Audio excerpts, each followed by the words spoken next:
So I grew up in a neighborhood where everybody wanted to be a gangster. Good morning. Today is the 10th. I'm not even too sure. It could be the 9th or the 10th. I say the 10th of February.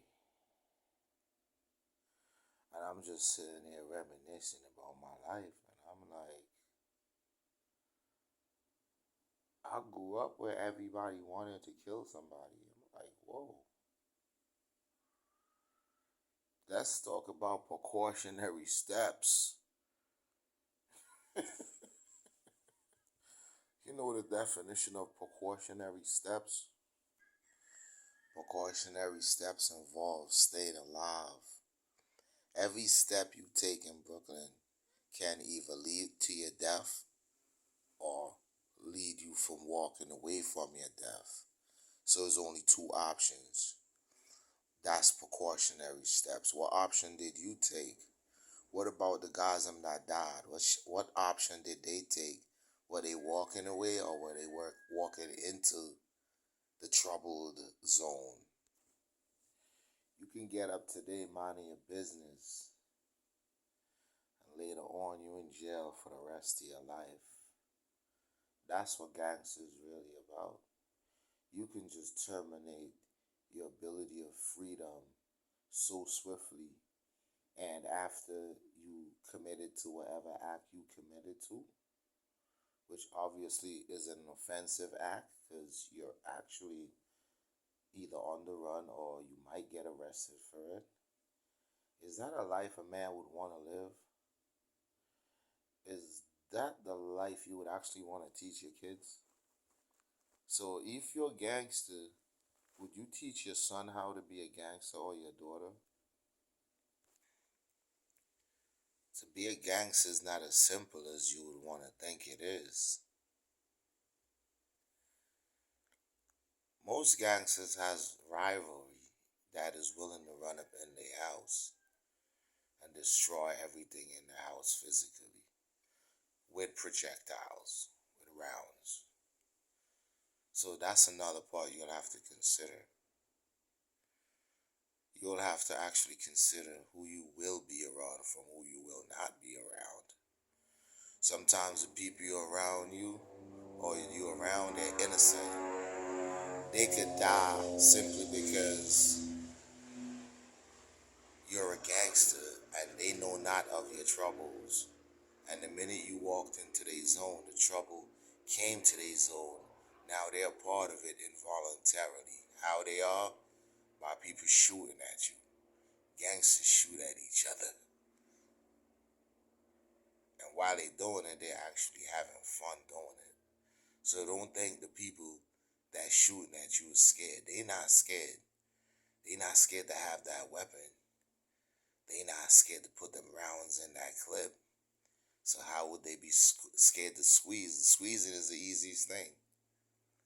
So gangsters have a lot to put up with. You know what's weaponry sneezing? Good Lord. Do you know the definition of weaponry sneeze? When a weapon sneeze, sometimes coughing is produced. And when coughing is produced, it's a lot of people stressed out.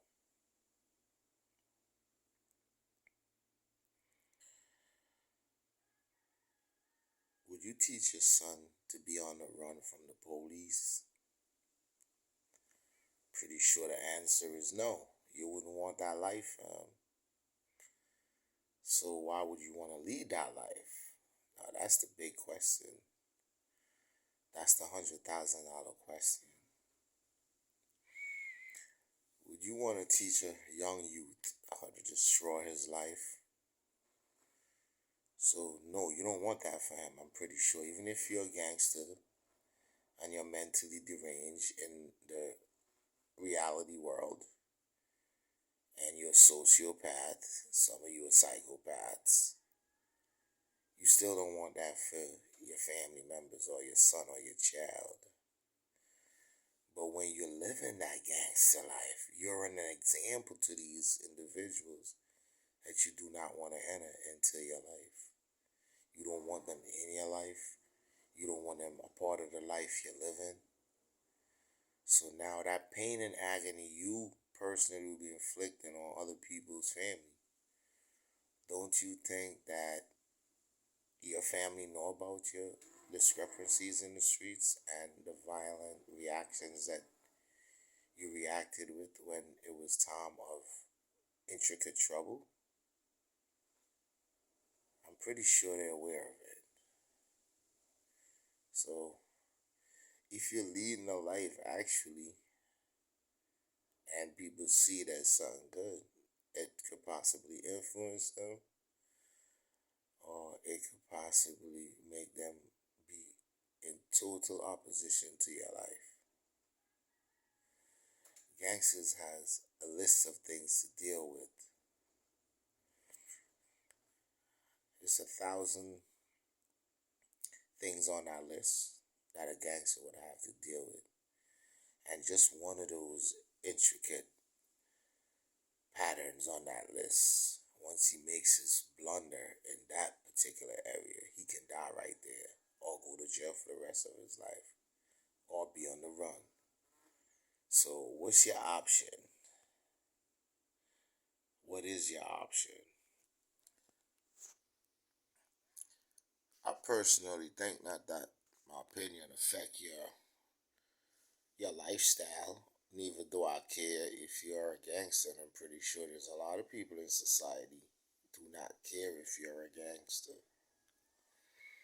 Your neighbor don't care if you're a gangster. He ain't doing nothing. He ain't going to jail. He ain't getting shot.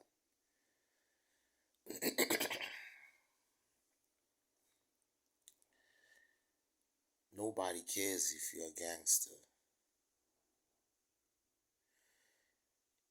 If you're a gangster, you choose the lowest level in life to operate from, because here's what. A lot of gangsters hate nice guys. They think they punky. Guess what? You see those nice guys? They always out there to fuck your girl. They never in jail. They never down at the precinct. They never have to do a lot of things you would have to do. So that nice guy, he's gonna be the one who's fucking your girl. You know why? Because he's there and he's handsome. She never really liked the nigga. She used to like hustling ass niggas that make money fast. But after she realized you're gone, and there's only a few other gangsters left, and they don't really associate with her because of you, she gonna go with a nice guy. So gangsters have, that's just one of the things. A nice guy's gonna be fucking your bitch. They're never in prison. They're never in trouble. The most thing a nice guy would probably do is get in an accident. That's about it. But he normally lives because it's not destined for him to die like that because he's not really a bad guy. So gangsters, you have 1,000 things to deal with. We're just gonna go down the most hazardous, which is the first 10. On list number 1, the police is always alert of your whereabouts. Why? Because you're a gangster. People in the neighborhood also know you're a gangster. They allow the police to know your whereabouts. They don't trust you. You're a gangster. That's just one. Then 2, you got police harassment. Now police gonna be definitely harassing you. That's number 2. Why? You're known for having guns. You're a bad guy. You carry guns. You do weird things to people. That's unacceptable by our social structure. And you're very offensive and you're very violent and diabolical. Police harassment. Second or third of all, constant arrests. A gangster will get arrested. He don't have to do nothing. He just gotta be who he is. Next thing you know, he's down at the precinct. They evaluating whether or not he might be a part of something that happened in the area where he normally frequents. That's another. Number four, warrants. They will come in your house and tear your whole house up. At will, no matter how many times they feel like doing it. A gangster is getting his house torn apart. Like literally, even if family members are in the house, that whole house getting frisked. They ain't playing. Number five, relationship. A gangster can't have a relationship. And if he do, he's fucked. He's going to jail soon. Or he's on the run. The girl he goes with, she gonna get sick and tired of it. Number six, her family going against you. Anywhere they see you, they might just call the police. That's only 6 out of 10. Number seven, you got other gangsters that want what you got. Ooh, now the paperwork is getting really, really intense. They want what you got.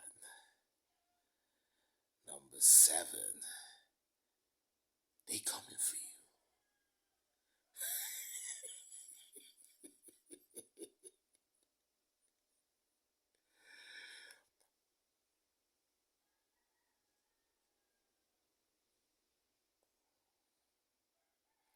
Getting shot is number nine.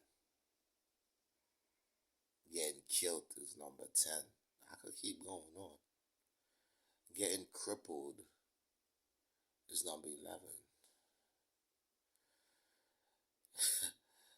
Getting a wheelchair is number 8. Is number 12. I could keep going. It's 1,000 things a gangster gotta go through. Now you tell me, which one of those things would you want to go through? Would you want the police to be knocking at your door with a warrant every minute? Do you want your girl's family calling the police on you every time they see you in and around her?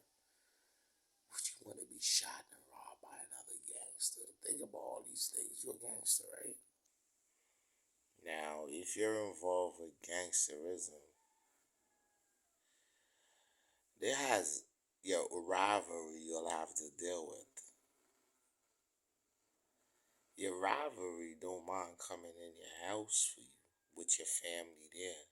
See, they don't care. I'm gonna tell you why they don't care. They got weapons. Weapons of destruction. And it can be mass if they want it to be mass destruction. Because one gun could kill 1,000,000 people. Just one. So imagine three men with guns. One of them got two guns. The other got some big shits that fire 40 rounds out of a clip. Some of them got drum clips, circulatory clips that has so many rounds. It's enough to put the whole world under the earth. On some Hitler shit.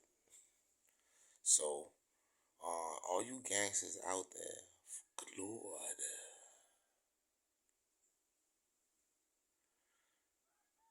Like I told you before, and I'm gonna reiterate, nobody cares if you're a gangster.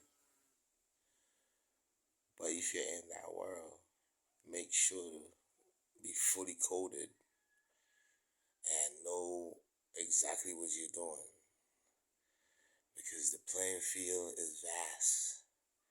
And there's a lot of monsters out there.